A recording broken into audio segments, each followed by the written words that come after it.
નમસ્કાર, તમે જોઈ રહ્યા છો ચક્રવાત ન્યૂઝ. તેના મહત્વપૂર્ણ સમાચારમાં આજે વાત કરશું.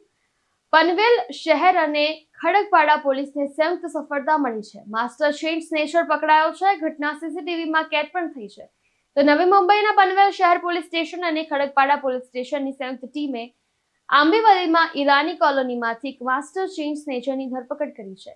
ગુપ્ત માહિતીના આધારે પોલીસે નવી મુંબઈ પોલીસ કમિશનરેટ વિસ્તારમાં વિવિધ ચેઇન સ્નેચિંગ ઘટનાઓના મુખ્ય આરોપી સલમાન સાદિક જાફરીને શોધી કાઢ્યો છે. સ્થાનિક પોલીસ સાથે મળીને હાથ ધરવામાં આવેલા ઓપરેશનમાં આરોપીની અટકાયત પણ કરવામાં આવી.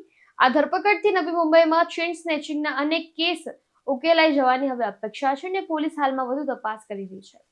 તો અમિત શાહ શિરડી પહોંચ્યા છે. મુખ્યમંત્રી ફડણવીસ, બંને નાયબ મુખ્યમંત્રીઓ અને પાણી મંત્રી રાધાકૃષ્ણ વિખે દ્વારા શિરડીમાં અમિત શાહનું સ્વાગત પણ કરવામાં આવ્યું હતું. અમિત શાહ શિરડી સાંઈબાબાના દર્શન કરશે તેમજ સમાધિની મુલાકાત પણ તેમને લીધી. આ સાથે સાંઈબાબાના દર્શન કર્યા બાદ ખેડૂત સભાને પણ તેમને સંબોધી. તો ઉદ્ધવ ઠાકરે અને રાજ ઠાકરે બંને ભાઈઓએ આજે એક પારિવારિક કાર્યક્રમમાં સાથે હાજરી આપી.